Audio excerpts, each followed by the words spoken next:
오늘 말씀은 구약성경 룻기 2장 19절부터 3장 5절까지 말씀입니다. 룻기 2장 19절부터 3장 5절까지 말씀입니다. 찾으셨으면 한 절씩 교독하시겠습니다. 시어머니가 그에게 이르되 오늘 어디서 주었느냐 어디서 일을 하였느냐 너를 돌본 자에게 복이 있기를 원하노라 하니 룻이 누구에게서 일했는지를 시어머니에게 알게 하여 이르되 오늘 일하게 한 사람의 이름은 보아스니이다 하는지라.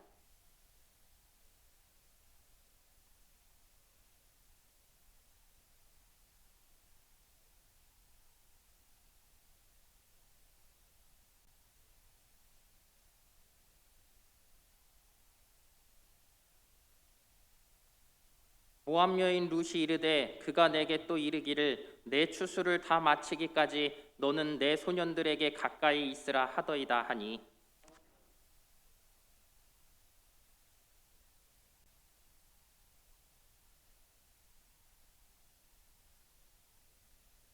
이에 룻이 보아스의 소녀들에게 가까이 있어서 보리 추수와 밀 추수를 마치기까지 이삭을 주우며 그의 시어머니와 함께 거주하니라.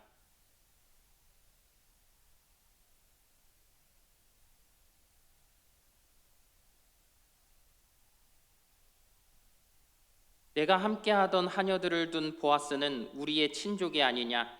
보라, 그가 오늘 밤에 타작마당에서 보리를 까불리라.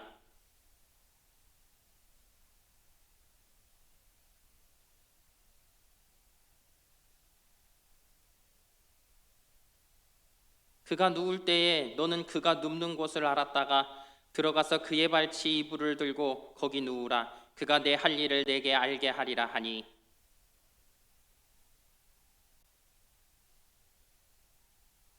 아멘. 네, 우리 옆에 분들과 인사하겠습니다. 사랑합니다. 축복합니다.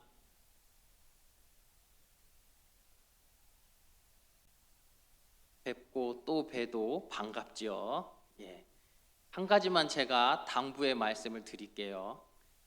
우리 그 예배 시간에 오시면 물론 이제 예배 좀 일찍 오시면 미리 오시는 분들도 계세요. 그런데 오셔서 찬양하는 시간에 혹은 또 기도하는 시간에 자꾸 이 옆에 분들하고 말씀을 나누시는 분이 계십니다. 그 시간 여러분들께 말씀 나누라고 하시는 시간이 아니니까 그 시간에는 꼭 같이 찬양하시고 은혜 받으시기를 바랍니다. 자꾸 잔소리가 늘죠. 예. 오늘 말씀은 룻이 나오미에게 이삭 죽기로 얻은 보리 한 에바를 보인 후에 나타난 나오미의 이 반응에서 시작을 합니다.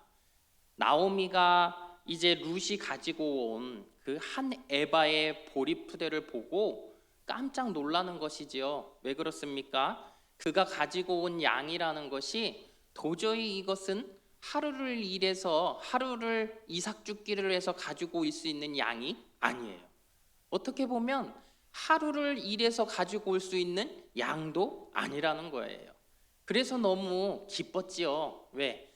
이 룻이 가지고 온 양이면 어쩌면 한 달 정도는 너끈히 살 수도 있을 것 같기 때문에 그런 마음이 들었다라는 거예요. 그런데 이 룻이 입이 간질간질한 것이지요. 그 상황들을 이야기해주고 싶은 거예요. 특히 그 밭이 누구의 밭인지 이야기하면 시어머니는 아실 것 같아서 그 사람의 이야기를 하게 되는 것이지요. 그래서 그 밭이 바로 보아스의 밭이라는 이야기를 합니다. 그랬더니 이 나오미의 반응이 너무 밝아지기 시작하는 거예요. 여러분, 나오미가 지금까지 나오미의 모습은요 그리 밝지 않았어요. 어두운 모습이 있었어요. 힘들었던 모습이 있었습니다.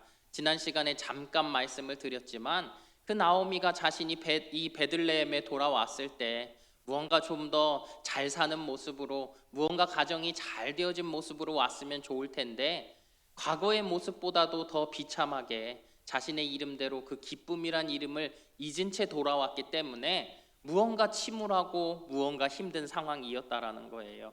그런 상황 속에서 그가 보아스라는 이름을 들었을 때 그의 그 기쁨이 회복될 수 있었다라는 것이죠. 20절 말씀입니다. 20절 말씀 함께 있습니다. 나오미가 자기 며느리에게 이르되 그가 여호와로부터 복받기를 원하노라. 그가 살아있는 자와 죽은 자에게 은혜 베풀기를 그치지 아니하도다 하고, 나오미가 또 그에게 이르되 그 사람은 우리와 가까우니 우리 기업을 물을 자 중에 하나이니라 하니라. 아멘. 지금 나오미가 왜 기쁨을 갖게 되었는지 그 이유가 명확하게 기록되어져 있습니다.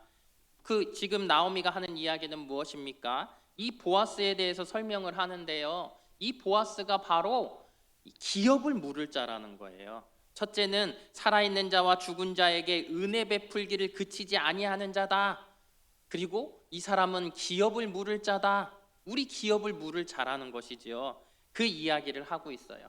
좀 전에 설명드렸던 이야기를 좀 더 보충해서 이야기하자면, 나오미가 베들레헴에 돌아왔을 때 사람들이 그 나오미의 모습을 보며 네가 어떻게 이렇게 되었느냐라고 물었을 때, 나오미는 나는 이제 나오미라 하지 마시고 나를 말하라고 하세요. 나는 고통입니다. 나는 쓴물입니다. 라는 이야기를 하지요. 왜 그런 이야기들을 했습니까? 그것은 자신이 죄인됨을 하나님 앞에 고백한 것이라고 여러분들에게 말씀드렸어요. 그래요. 내가 하나님 앞에 나는 죄인 된 자입니다. 내가 하나님을 떠나갔던 자입니다. 그래서 내가 이렇게 죄인 되어 이렇게 죄를 받는 것 같습니다. 라는 그 고백이 그에게 있었다라는 것이죠. 여러분, 우리가 주님 앞에 처음 나오면 어때요? 여러분들도 잘 아시겠지만 내가 주님 앞에 돌아오게 되면요, 다른 어떤 것도 아니라 눈물이 하염없이 흐르지 않습니까? 내가 죄인됨을 내가 스스로 하나님 앞에 고백하게 되어지는 거예요. 나의 죄인된 모습들이 하나하나 떠오르기 시작하는 것이죠. 그렇게 되면 나는 주님 앞에서 하염없는 그 뜨거운 눈물이 그냥 벌컥벌컥 쏟아져 내리기 시작한다라는 거예요. 그런 내 모습을 고백하며 나오미가 하나님 앞에 나오지 않았습니까? 그런데 그렇게 고백하고 난 다음에 우리의 삶이 중요한 것이겠지요.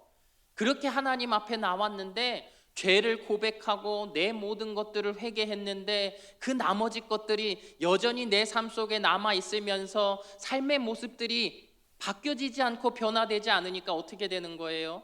우울감 가운데 놓이게 되어진 거예요. 그것은 달리 말하자면 내가 하나님 앞에 그렇게 기도하고 내 죄를 자복하고 나왔으면 하나님께서 내 모든 것을 완벽하게 회복시켜 줄 줄 아는데, 그것을 원하고 이 베들레헴에 왔음에도 불구하고 수많은 사람들의 모습들은 다 회복되어진 것 같고 다 은혜 가운데 사는 것 같지만 내 모습, 내 삶의 모습들에는 아직도 주의 은혜가 나에게 임하지 않았다라는 데서부터 나의 그 우울감은 시작되는 것 아니겠습니까? 나오미가 주의 전으로 돌아왔어요. 온전히 주의 품 안으로 돌아왔어요. 그러면 자신의 삶이 회복되어져야 될 것 아닙니까? 그런데 그렇지 않은 거예요. 그러니 은혜 받은 자들에게, 풍족한 자들에게 내 모습을 보이기 싫은 것이겠지요. 그래서 어쩌면 나오미는 그 이삭을 줍는 곳에 나가지 않았다라고 했어요. 룻을 보호하는 일이라도 그가 담당했어야 할 텐데 그조차도 이 나오미가 감당하지 못했다라는 거예요. 그런데 오늘 보니까 뭐라고 이야기합니까? 이 나오미가 보아스의 이름을 들었을 때 하나님께서 자신에게 이제 그 축복을 주시는가 보다 하는 은혜를 그가 느끼게 되어졌다라는 거예요. 왜요? 이 보아스라는 사람이 누구냐는 것이지요. 바로 나오미의 먼 친척이라는 거예요. 다시 말해서 이 보아스가 룻에게 은혜를 베풀고 있다라는 것, 그리고 나오미의 이 자부라는 사실을 알고 있다라는 사실, 나오미의 며느리라는 것을 알고 있다라는 사실, 그럼에도 불구하고 룻에게 그렇게 사랑을 베풀었고 또 룻이 그 먹을 것을 가지고 갈 수 있도록 은혜를 베풀었다라는 것은 무엇입니까? 보아스가 자신의 것을 희생하여 자신의 것을 내어주어서 룻과 나오미가 먹을 수 있게 하여 주었다라는 것입니다. 그러니 이제 나오미가 기대하는 건 무엇입니까? 이 보아스를 붙잡으면 이 보아스가 바로 자신의 죽은 남편, 자신의 죽은 두 아들을 대신하여 이 기업을 물려줄 것이라는 거예요. 다시 말해서 나오미는 그 남편과 함께 이 베들레헴을 떠나갈 때 자신의 기업, 땅을 다 팔았다라는 거지요. 가진 게 아무것도 없어요. 그런데 이 보아스가 이 기업을 물려줄 수 있는, 기업을 다시 획득하게 해줄 수 있는 그러한 사람이라는 거예요. 그러니 이 나오미는 하루 종일 집에 있으면서 병든 자와 같이 그의 삶의 모든 것들을 포기하고 있었는데, 보아스라는 이름을 들었을 때, 보아스가 룻에게 은혜 베풀었음을 들었을 때 그 마음에서부터 모든 것들이 회복되는 그 은혜를 느끼게 되어진 것입니다. 여러분 보세요. 나오미의 고백, 먼저는 보아스를 향해 살아있는 자와 죽은 자에게 은혜를 베푸는 자라고 이야기를 했습니다. 그건 아까도 얘기했지만 자신의 남편과 자신의 아들의 그 기업을 이 보아스가 대신하여 이어갈 수 있도록 하게 해줄 것이라는 거예요. 또 그가 기업 물을 자라고 했어요. 히브리어로는 고엘이라는 단어입니다. 고엘, 그건 무슨 뜻이냐면 구속자, 다시 말해서 대신 값을 주고 원상으로 회복시키다 라는 뜻이에요. 여러분, 이 이야기들을 종합해 보면 우리가 느끼고 이해할 수 있는 게 한 가지 있어요. 그것이 무엇입니까? 예수님께서 이 땅에 오신 이유가 무엇이냐는 거죠. 예수님께서 왜 이 땅에 오셨습니까? 바로 우리가 죄로 인해서 잃어버린 주의 나라, 우리의 영원한 생명, 그 주의 나라와 그 생명을 우리에게 회복시키기 위해서 우리에게 고엘로서 이 땅에 오셨다라는 거예요. 우리의 기업된 천국, 우리의 죽어버린 그 영혼, 그것을 우리에게 회복시키심으로 온전하게 회복시키기 위해 고엘로 이 땅에 오셨다라는 것 아닙니까? 바로 보아스를 통해서 하나님께서 우리에게 그것을 알게 하시는 거예요. 바로 보아스를 통해서 나오미가 그것을 알았기 때문에 다시금 그의 마음 가운데 회복이 일어났다라는 거예요. 그녀는 그렇게 바뀌어지게 되었습니다. 오전만 해도요, 이 나오미에게는 아무런 희망이 없었다고요. 나오미는 아무것도 그가 가질 수 있는 것이 없었어요. 그러니 며느리 된 룻이 그 한 에바라는 단지 그 보리푸대 한 자루를 가지고 왔을 때 거기에도 그나마 만족하지 않았습니까? 그나마 그 이야기에 그에게 베푼 은혜를 베푼 자에게 축복하지 않았습니까? 그런데 이 나오미에게 보아스라는 이름 자체가 크나큰 축복으로 그에게 다가왔다라는 거예요. 그러며 그녀의 그 기도와 그녀의 그 축복이 달라지고 있는 것 아닙니까? 여러분, 사람이 달라질 수 있는 것은 다른 것에 있지 않아요. 바로 우리가 그 예수 그리스도를 만났을 때 우리의 삶의 변화가 일어나는 것 아닙니까? 다시 말해서 선포되는 말씀을 우리가 들을 때 그 말씀이 내 속에서, 내 삶 속에서 나와 부딪힘이 일어나는 거예요. 그 부딪힘이 일어남으로 인해서 나에게 나의 생각들이 달라지고 바뀌어지기 시작하는 것이고, 그럴 때 내 행동이 하나하나 달라지는 것이겠지요.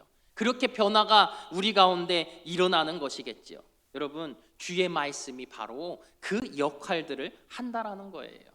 내 속에 이미 들어와서 나에게 안 좋은 것들로 남아있는 모든 것들이요, 내가 예수 그리스도를 믿음으로 말미암아 주의 말씀을 들을 때 그것이 나에게 역사함으로 그 모든 것들을 내 속에서 밀어내게 되어진다라는 거예요. 그래서 우리의 생각이, 우리의 감각이, 우리의 눈이 바뀌어지는 거예요. 내가 보는 것들이 달라진다라는 거죠. 여러분, 그 일례가 뭐냐면 나라를 위한 기도, 민족을 위한 기도, 선교지를 위한 기도, 이 기도를 들면 여러분들이 바로 알 수 있어요. 나 한 사람의 내 힘든 삶을 위하여 하나님 앞에 기도하는 사람들은요, 하나님 앞에 기도할 때 그저 내 삶 속에 이루어져야 할 일 하나, 그것밖에 기도하지 못해요. 남을 위해 절대 기도하지 못합니다. 그런데 하나님의 은혜가 나에게 임하여지고 그 말씀이 내 속에서 날마다 부딪혀지고 내 삶과 내 행동들이 바뀌기 시작하면 어떻게 되는 거예요? 자연스럽게 나뿐만 아니라 나의 공동체, 나의 지체, 교회를 위해, 나라를 위해, 민족을 위해, 다른 나라와 다른 민족을 위해 우리가 기도할 수 있게 되어진다라는 거예요. 주께서 우리를 그렇게 바꾸십니다. 우리의 눈을 뜨게 하시는 것이지요. 하나님의 선지자 엘리사가 도단이라는 작은 성에 있었어요. 그런데 이 엘리사를 원수로 여겼던 아람 왕이 군대를 보내 도단을 포위합니다. 그 광경을 본 이 엘리사의 종이 이제 엘리사에게 와서 말하는 거지요. 내 주여, 우리가 어찌하리이까? 우리는 이제 죽게 되었다라는 그 이야기하는 것 아닙니까? 그런데 엘리사가 태연하게 얘기하는 거죠. 두려워하지 말라. 우리와 함께한 자가 그들과 함께한 자보다 많으니라. 분명 아람 왕의 군대가 그들을 포위하고 있어요. 도단의 백성이 절대 아람의 군대보다 많을 수가 없는 그런 상황 아닙니까? 그런데 어떻게 이렇게 엘리사는 태연하게 그렇게 이야기할 수 있습니까? 열왕기하 6장 17절 말씀이에요.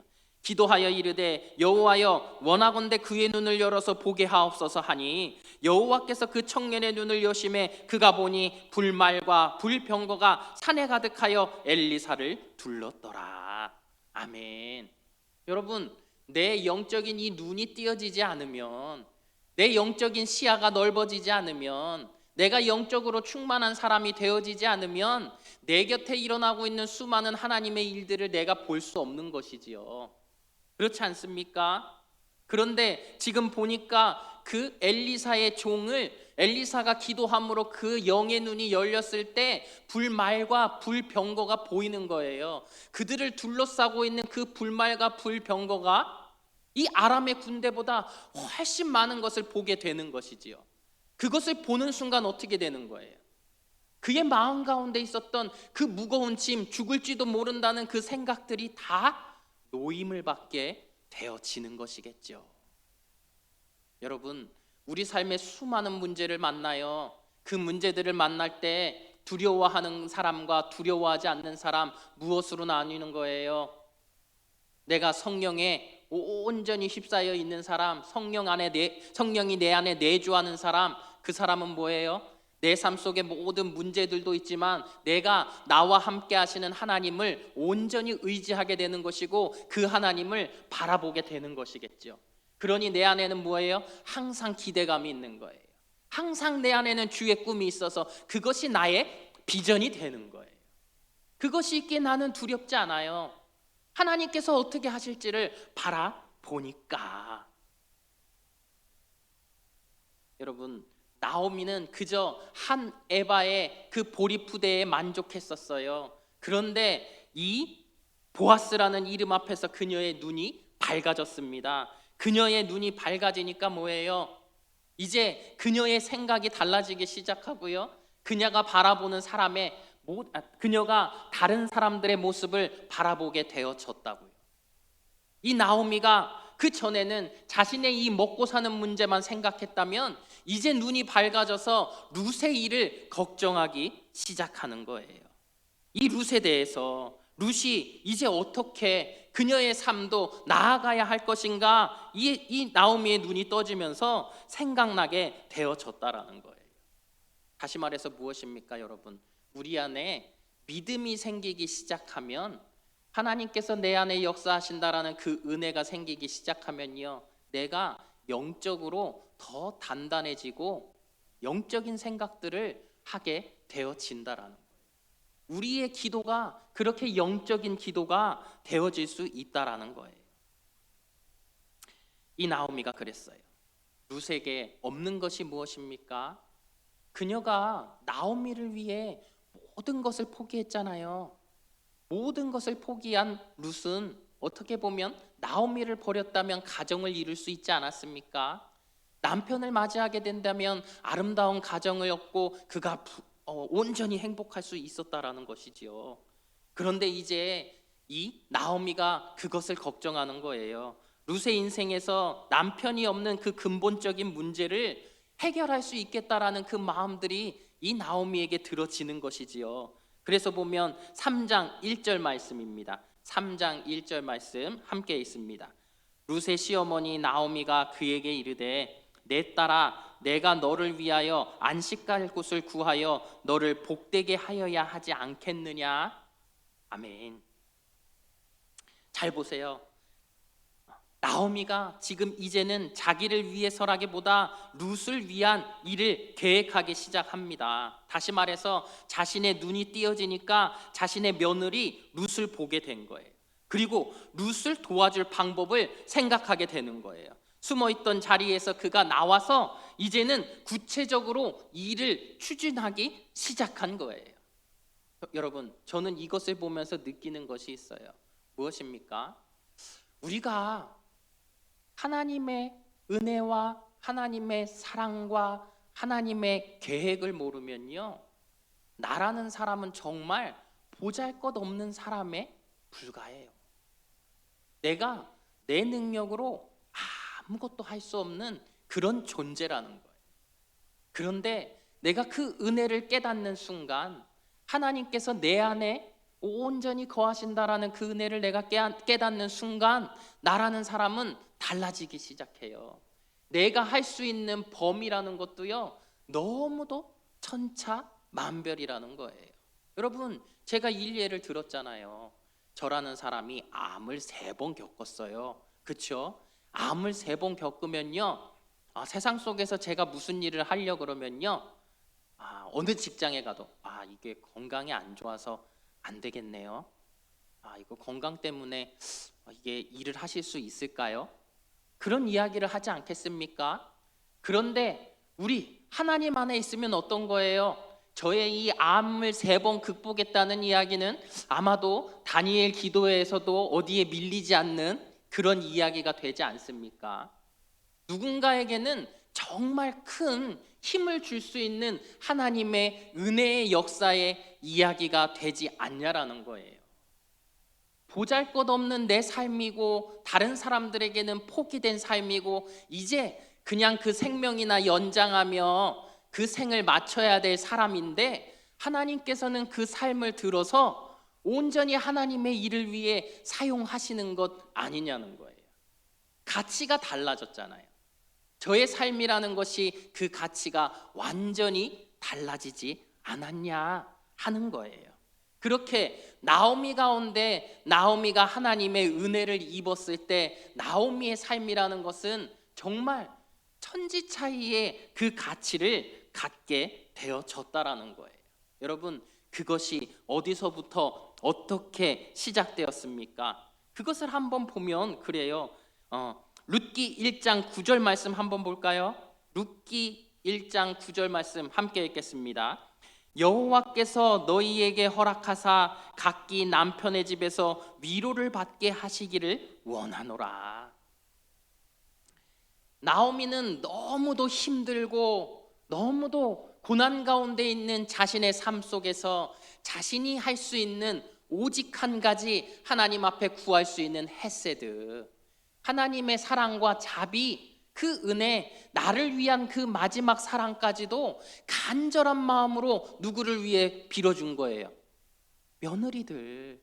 자신의 그 며느리들을 위해 자신이 가진 것 그거 하나만이라도 간절하게 하나님께서 그 며느리들에게 주시기를 구했다라는 거예요. 우리들의 삶 속에서 우리들이 하나님 앞에 정말 힘들고 어려운 그 상황 속에서 정말 모든 것들을 다 짜낸 하나님께 자비를 구한 기도, 긍휼을 구한 그 기도는요, 하나님께서 온전히 들으시고 역사하신다라는 사실이에요. 나오미가 지금 기도해 준 것, 내가 너를 위하여 안식할 곳을 위하여 너를 복되게 하여야 하지 않겠느냐 했던 이야기는요, 돌아보니까 이미 룻기 1장 9절 말씀에 그가 간절하게 하나님 앞에 기도했던 그 이야기 아닙니까? 나오미가 그렇게 빌어줬던 기도라는 거예요. 우리가 힘들 때 어려울 때 그렇게 기도했던 것들을 하나님께서는 외면치 않으시고 그 모든 기도를 듣고 계셨고 그 일들을 통하여 하나님께서는 나오미에게도 룻에게도 역사하여 주셨다라는 사실입니다. 그러니 여러분, 우리의 기도라는 것, 우리가 정말 애절한 그 상황 속에서 하나님 앞에 하는 그 기도라는 것, 헛된 것이 아니라는 거예요. 꼭 필요한 기도를 하나님 앞에 드려야 한다라는 거예요. 내가 내 마음을 다하여 전심을 다하여 하나님 앞에 기도해야 한다라는 거예요. 그러면 하나님께서 어떻게 하시는 거예요? 우리 삶 속에 역사하여 주신다라는 거예요. 그 일이 이루어지게 하여 주신다라는 거예요. 여러분 보세요. 나오미가 룻이 정말 먹을 것이 없었을 때 그때의 한 기도는 무엇이겠습니까? 그저 이 보리 나달이라도 오늘 많이 주실 수 있게 하여 주세요 라는 기도이지 않겠습니까? 그 기도를 했을 때 하나님께서 분명 그 기도도 들어주세요. 그러나 이들에게 근본적인 문제는 무엇입니까? 나달을 줍는 것만으로는 추수 시기가 끝나면 이들의 삶은 다 끝나버리는 것이잖아요. 그런데 하나님께서는 이들의 진정한 회복, 이들이 죄인됨을 고백하며 또 룻은 이방인으로서 하나님 앞에 그 날개 아래 피하기를 원하는 마음으로 나왔을 때 하나님께서는 그 기도를 들으시며 그들의 중심을 보시며 완전한 회복을 계획하시고 그것들을 이루려 하셨다라는 사실입니다.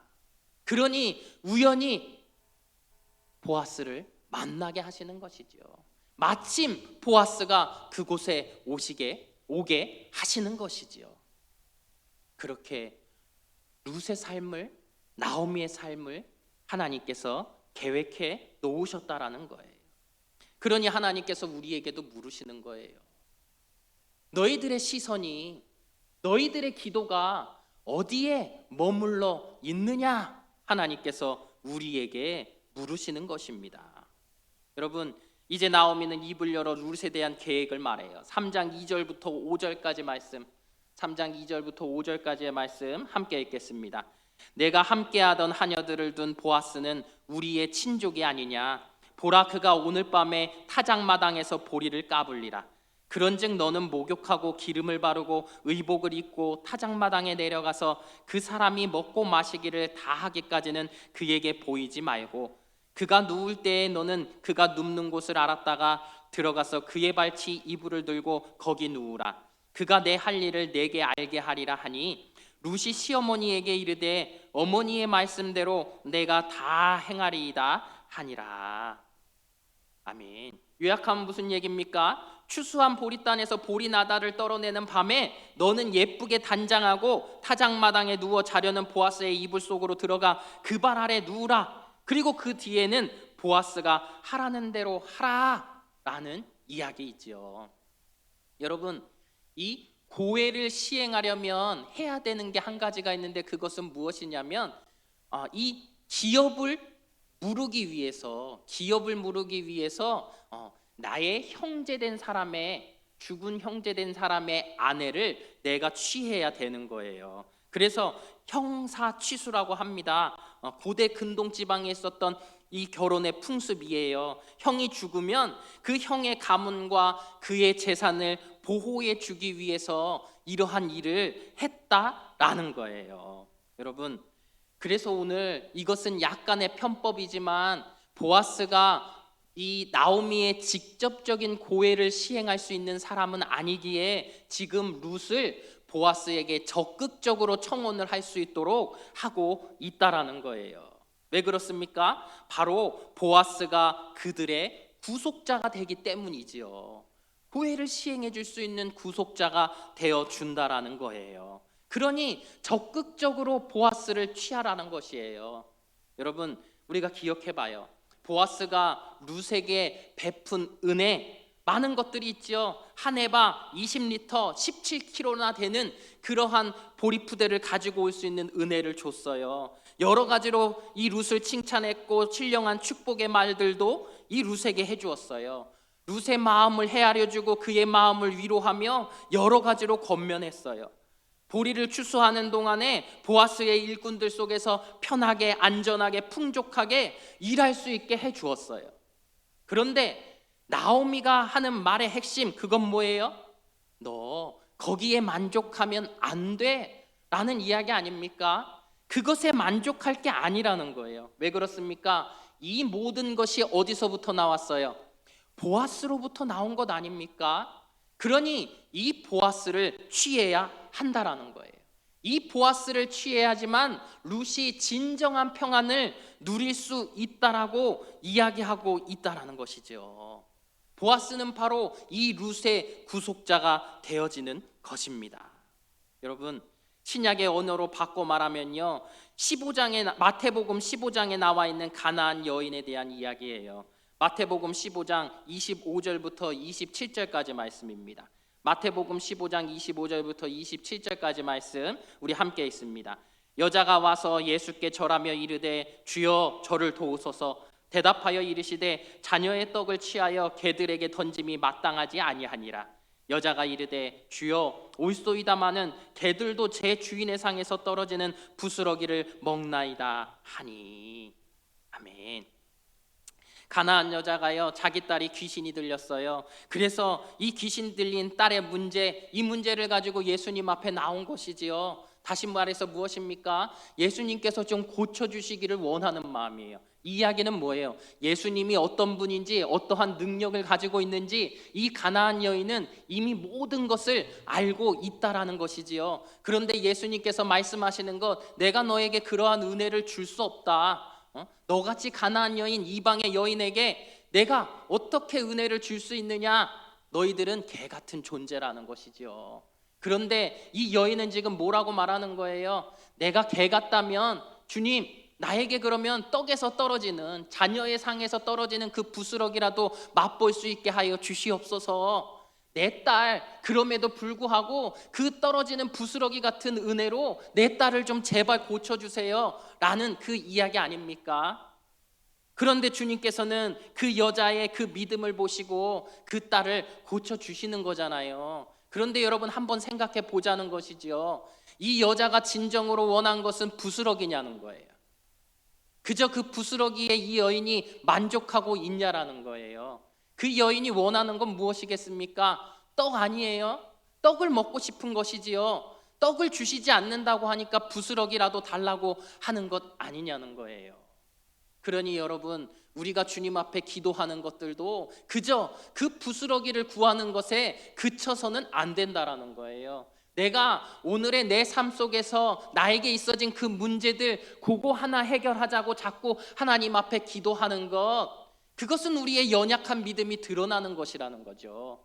그러니 우리가 구해야 되는 건 무엇입니까? 바로 생명의 떡, 생명수 대신 예수 그리스도를 내가 온전히 먹기를 구해야 하는 거예요. 내가 온전히 내가 열심으로 적극적으로 주님 앞에 나아가야 하는 것이고, 내가 주님과 청혼하는 것, 다시 말해 내가 주님과 연합하기를 위해 날마다 주님 앞에 구해야 한다라는 그 사실입니다. 여러분, 그것이 이루어져야 나의 삶의 모든 문제가 해결되어지는 거예요. 내 삶의 모든 문제, 그것은 결국 어디서부터 시작된 것입니까? 우리의 죄의 문제 아닙니까? 그 죄의 문제라는 것이 나는 스스로 해결할 수 없는 사람이잖아요. 그러니 그 죄의 문제가 해결되지 않으니 내 삶 속에서 일어나는 문제 하나하나가 나에게는 고통일 수밖에 없는 거잖아요. 세상 속에 일어나는 그 일들만 내 눈에 보일 뿐이지, 그 문제들 속에서 역사하시는 하나님은 내가 바라보지 못하고 있는 거잖아요.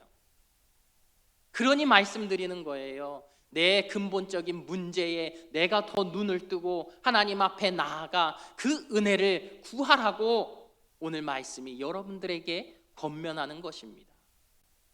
보아스를 붙잡아야 해요. 보아스에게서 이 모든 것들이 나오고 있지 않습니까? 여러분, 예수 그리스도를 우리가 붙잡아야 해요. 그래야 내 삶의 모든 문제들, 그 문제들보다 우리는 하나님을 바라보게 되는 것이고, 그러면 내가 평안을 누릴 수 있게 되어지는 것 아닙니까? 여러분, 빵을 사수하십시오. 그 빵을 붙잡기 위해 하나님 앞에 나아가시기를 바랍니다. 그러면 우리의 삶 속에 영안이 열리게 되는 거예요. 그러면 또 어떻게 되는 거예요? 룻을 보아스에게로 인도하듯이 우리가 죽어있는 영혼들, 그 삶에 그저 부스러기 떡만 바라는 이들에게 예수 그리스도를 온전히 증거함으로 보아스를 붙잡을 수 있도록, 예수 그리스도를 붙잡을 수 있도록 우리가 그들을 인도할 수 있는 것 아니겠습니까? 여러분, 절대 우리는요, 내가 누리지 못한 것을, 내가 느끼지 못한 것을 이야기할 수 없어요. 복음을 전한다는 것, 그것은 내가 예수 그리스도와 연합한 거예요. 내가 그분의 사랑을 누린 거예요. 그러니 내가 당당하게 이 복음을 말하는 것 아니겠습니까? 그 보아스를 붙잡으라고, 그 예수 그리스도에게 나아가라고 말할 수 있는 것 아니겠습니까? 여러분, 오늘 여러분들 주의 말씀을 들으며 다시 한번 내가 예수 그리스도와 연합하기를 주님의 이름으로 축복합니다. 여러분들의 영안이 열리고 나의 모든 시선과 감각이 주님께로 집중함으로 내가 내 곁에 있는 수많은 사람들에게 그의 아픔들을 이해하고 그들의 삶 속에 예수 그리스도를 증거함으로 말미암아 그들에게도 온전한 참 평안을 증거하여 줄 수 있는 우리 성도님들 되기를 주님의 이름으로 축복합니다. 기도하겠습니다. 거룩하신 하나님, 우리의 삶 가운데 여러 가지 문제를 만나며 주의 자녀라고 고백했지만 넘어지고 쓰러지며 그저 나에게 그 빵부스럭이라도 달라는 그 기도만을 주님 앞에 우리가 드리고 살아가진 않았습니까? 주여, 예수 그리스도라는 이름을 들을 때 우리의 온전한 영안이 열릴 수 있도록 하여 주시옵소서. 주님이 내 안에 들어와 주시고 내 삶 가운데 역사하여 주셔서 우리들 하나님의 온전하신 사랑과 계획하심을 바라볼 수 있는 눈이 띄어질 수 있도록 은혜를 더하여 주시옵소서. 나의 삶에 그 죄된 모든 것들을 고엘로 다 담당하시기 위해 이 땅에 오신 예수 그리스도를 내가 구주로 영접케 하시고 또 주님을 온전히 내 마음속에 모심으로 살아갈 때 또한 다른 이들의 아픔까지도 바라볼 수 있는 우리 성도들 되게 하여 주시어서 그들의 삶 가운데 있는 수많은 문제들 속에 예수님 한 분만이면 해결될 수 있는 복음의 증거가 우리의 삶에 나타나게 하여 주시옵소서. 주께서 우리의 삶을 인도하여 주시기를 원하며 예수님 이름으로 기도합니다. 아멘.